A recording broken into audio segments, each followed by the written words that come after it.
Welcome back my YouTube channel science with जेस।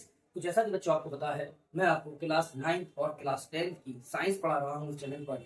जैसा कि मैंने अपनी एक इंट्रोडक्शन वीडियो भी बनाकर भी इसमें अपलोड कर दी है, जिसमें मैंने आपको बता दिया है कि इस चैनल पर मैं आपको क्लास 9 से लेकर क्लास 12 तक की साइंस और बायोलॉजी की वीडियोज अपलोड करा दूंगा।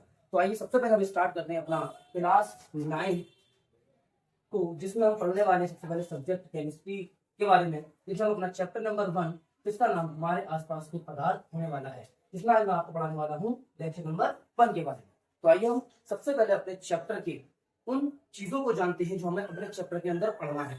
जैसा कि मैंने सबसे पहले बता लिख दिया है आपका कि हमें इस चैप्टर के अंदर कौन कौन से टॉपिक्स को पढ़ना है। तो सबसे पहले हमें इसका इंट्रोडक्शन पढ़ना है, उसके बाद हमें पदार्थ क्या होता है पदार्थ के बारे में पढ़ना है, उसके बाद हमें पदार्थों के गुण के बारे में पढ़ना है, उसके बाद पदार्थ की अवस्थाएं, क्या पदार्थ अपनी अवस्था को बदल सकता है, उसके बारे में हमें अपने चैप्टर का लास्ट टॉपिक पढ़ना है, जिसको कहते हैं हम वाष्पीकरण।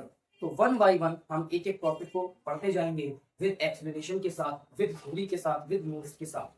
तो बने रहिए इस चैनल पर और अपनी कॉपी और अपने पेन को हाथ में लेकर बैठ जाइए और मेरे साथ साथ नोट्स बनाते रहिए, क्योंकि ये आपको ऐसे नोट्स मिलने वाले हैं जो आज तक कभी किसी ने नहीं दिए होंगे। तो आइए सबसे पहले हम अपने टॉपिक्स को स्टार्ट करते हैं। जैसा कि मैंने अपने टॉपिक्स के अंदर लिख दिया है कि सबसे पहले हम अपना परिचय के बारे में पढ़ने वाले हैं। तो आइए सबसे पहले हम परिचय के बारे में ही देखते हैं। तो जैसा कि हमारे चैप्टर के बारे में लिखा है, जैसा कि हमारे चैप्टर का नाम है, चैप्टर का नाम हमारे कहता है हमारे आसपास के पदार्थ, यानी हमारे आसपास क्या क्या चीजें मौजूद है हम उनकी बात करेंगे। हमारे आसपास तो बहुत सी चीजें मौजूद हैं, तो हमें इसका मतलब उन सब चीजों की बातें करना है। तो सबसे पहले छोटा सा 1-2 लाइन का इंट्रोडक्शन है, पहले उसको पढ़ते हैं। आइए हम सबसे पहले इंट्रोडक्शन के बारे में देखते हैं। तो जैसा कि लिखा है, जब हम अपने चारों ओर या चारों तरफ देखते हैं तो हमें बहुत सी वस्तुएं दिखाई देती है।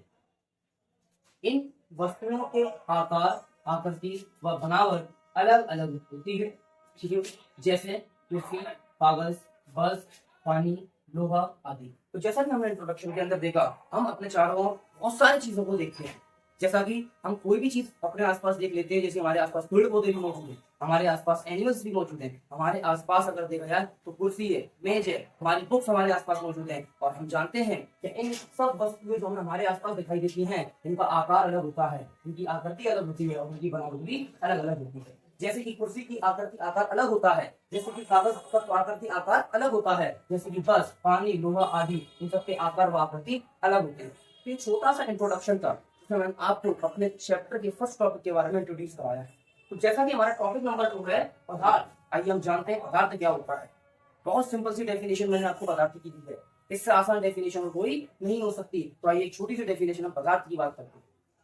तो जैसा कि वहां लिखा है पदार्थ, जिसको हम इंग्लिश में मैटर कहते हैं। तो आइए जानते हैं पदार्थ क्या होता है। जैसा कि लिखा है पदार्थ वह वस्तु है जो स्थान घेरती है व जिसमें द्रव्यमान रखती है तथा जिसे हम अनुभव भी कर सकते हैं। तो जैसा कि आपके सामने लिखा है कि पदार्थ वह वस्तु है जिसके पास द्रव्यमान होता है, जिसके पास द्रव्यमान होता है यानी जिसके पास कुछ न कुछ वजन होता है।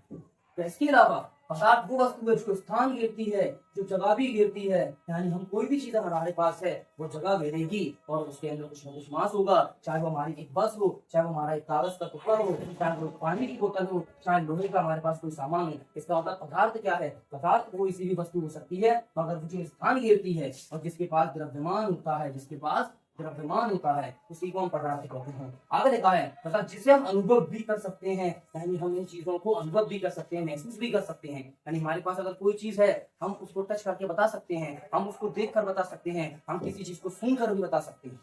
तो वो होते हैं हमारे पदार्थ, जिनके पास मास होता है, जिनके पास जगह घेरने की ताकत होती है, जो स्थान को घेर सकते हैं, उन्हें हम पदार्थ कहते हैं। जैसे कि मैंने उदाहरण में लिखा है पेन, किताब, जल, गैस, लोहा आदि, ये सब मेरे पदार्थ है, ये सब मेरे पदार्थ है।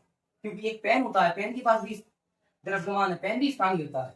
एक किताब है, किताब के पास भी द्रव्यमान होता है और किताब भी स्थान घेरती है। जल है, जल के पास भी द्रव्यमान होता है और वो भी स्थान घेरता है। तो वो सारी चीज है, इस दुनिया में कोई सी भी ऐसी चीज है जिसके पास द्रव्यमान है और जिसके पास स्थान घेरने की कैपेसिटी हो, जो जगह घेर सकता हो, उसी को हम पदार्थ कह सकते हैं और उसी को हम पदार्थ कहते हैं। तो ये थी एक सिंपल सी डेफिनेशन पदार्थ की।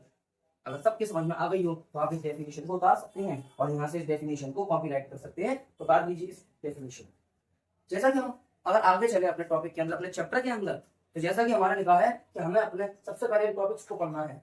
जैसा कि हमारे पास सिर्फ 5 से 6 टॉपिक पढ़ने के लिए हैं, यानी हम 2 से 3 लेक्चर में इस चैप्टर को खत्म कर देंगे। और अभी हमने 2 टॉपिक्स को खत्म कर चुके, एक परिचय और एक पदार्थ के बारे में हम पढ़ चुके। अब तीसरी टॉपिक की अगर बात करें तो वो हमारा पदार्थों के गुण, यानी कोई भी पदार्थ है उसकी क्या कैरेक्टरिस्टिक्स है, उसकी क्या प्रॉपर्टीज है, उसके क्या क्या गुण हैं। तो आइए हम उन गुणों के बारे में देखते हैं। बहुत सिंपल से मैंने 4 प्रॉपर्टीज लिखी हैं, बहुत ही आसान होती हैं, बहुत ही आसान प्रॉपर्टी है, हर एक बच्चा बहुत आसानी से इन प्रॉपर्टीज को समझ सकता है। तो आइए वन बाई वन एक एक प्रॉपर्टी के बारे में देखते हैं। जैसा कि मैंने हेडिंग डाली है पदार्थ के कणों के गुण, पदार्थ के कणों के गुण। जैसा कि मैंने पहला गुण लिखा है, पदार्थ अत्यंत सूक्ष्म कणों से मिलकर बना होता है।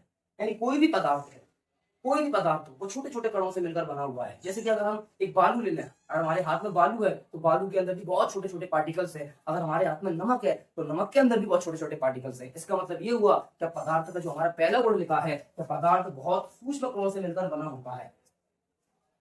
दूसरी प्रॉपर्टी की अगर हम बात करें, पदार्थ के कणों के बीच रिक्त स्थान होता है, यानी जो पदार्थ के कण होते हैं उनके बीच रिक्त स्थान भी होता है, यानी उनके बीच खाली जगह भी होती है। जैसे कि हमारे पास जल है, अगर हम जल के अंदर नमक को मिला देते हैं तो नमक घुल जाता है, नमक घुल जाता है। इसका मतलब जल के अंदर नमक कहाँ चला गया, वो वहां चला गया जो जल के कण थे छोटे छोटे, उन पार्टिकल्स के बीच गैप था, उन पार्टिकल्स के बीच रिक्त स्थान था, और वो पार्टिकल जो नमक के थे उस रिक्त स्थान में जाकर फिक्स होकर बैठ गए।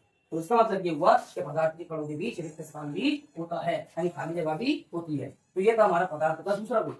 आइए तीसरे गुण की बात करते हैं। जैसा कि लिखा है, पदार्थ के कण एक दूसरे को आकर्षित करते हैं, यानी कोई भी पदार्थ हो उसके जो कण होते हैं, जो उसके अंदर जो कण मौजूद हैं वो एक दूसरे को आकर्षित करते हैं, एक दूसरे को आपस में पकड़ने की कोशिश करते हैं, इसलिए वो एकजुट होकर रहते हैं। जैसे कि सॉलिड के अंदर देखिए ठोस, कोई भी हमारे पास लोहा है तो लोहा भी छोटे छोटे कणों से मिलकर बना हुआ है, तो लोहे के पार्टिकल आपस में चिपके रहते हैं। क्यों चिपके रहते हैं, क्योंकि इनके पास बल पाया जाता है, इन कणों के पास बल पाया जाता है, जिसे हम कहते हैं इंटर मोलिकुलर फोर्स, अंतरा आणविक बल। हम अपने नेक्स्ट टॉपिक में पढ़ेंगे। तो जब आपका पदार्थ की अवस्थाओं के बारे में देखेंगे तो हम ठोस, द्रव और लिक्विड के बारे में पढ़ेंगे, तो हम इनकी वहां पर प्रॉपर्टीज भी पढ़ेंगे। तो ये हमारी पदार्थ की प्रॉपर्टी है, यानी पदार्थ के जो कण होते हैं एक दूसरे को आकर्षित भी करते हैं, एक दूसरे को आकर्षित भी करते हैं। नेक्स्ट प्रॉपर्टी की अगर हम बात करें, अगर हम फोर्थ प्रॉपर्टी के बारे में देखें तो जैसा कि लिखा है, पदार्थ के कण निरंतर गतिशील होते हैं, यानी ये गति करते रहते हैं, ये मूवमेंट करते रहते हैं। जैसे कि अगर हम वाटर को देखें तो वाटर के कण भी गति करते रहते हैं। जैसे कि हम गैसेस को देखें तो गैस के कणों के बीच तो बहुत तेजी के साथ गति पाई जाती है, ये तो बहुत तेजी के साथ उड़ते हैं और बहुत तेजी के साथ मूवमेंट करते हैं। तो ये हमारे पदार्थ के कणों के गुण है। और अभी तक हम अपने चैप्टर के अंदर, जैसा कि मैंने आपको चैप्टर के अंदर बताया कि हमें अपने सिर्फ चैप्टर के अंदर 6 टॉपिक के बारे में पढ़ना है, और हम अपने चैप्टर के अंदर 3 टॉपिक्स के बारे में पढ़ चुके, जिसमें मैंने आपको परिचय के बारे में बता दिया, जिसमें मैंने आपको पदार्थ की परिभाषा के बारे में बता दिया, जिसमें मैंने आपको पदार्थ के गुणों के गुणों के बारे में बता दिया। अब हमें सिर्फ 3 टॉपिक्स के बारे में पढ़ना है, पदार्थ की अवस्थाओं के बारे में पढ़ना है, और पदार्थ की अवस्था बदल सकती है उसके बारे में पढ़ना है, और हमें अपने चैप्टर का लास्ट टॉपिक पढ़ना है, वाष्पीकरण। तो हम 3 टॉपिक एक लेक्चर के अंदर कवर कर चुके हैं, और अपने इन 3 टॉपिक्स को कोशिश करेंगे कि अगले 2 लेक्चर में कवर कर दें, यानी हमारा एक चैप्टर सिर्फ 3 लेक्चर में खत्म हो जाएगा। और इन 3 लेक्चर में मैं आपको पूरा सिलेबस जो आपकी किताबों में लिखा है वो प्रोवाइड करा दूंगा। तो अगर वीडियो अच्छी लगी तो वीडियो को लाइक कीजिए, चैनल को सब्सक्राइब कीजिए, और आप इस नोट्स को भी उतार सकते हैं। तो हर एक बच्चा इन नोट्स को उतारता चले और इनको करता हुआ चले, ठीक है। तो कोई भी बच्चा जो उतारना चाहता है वो नोट्स को उतार सकता है।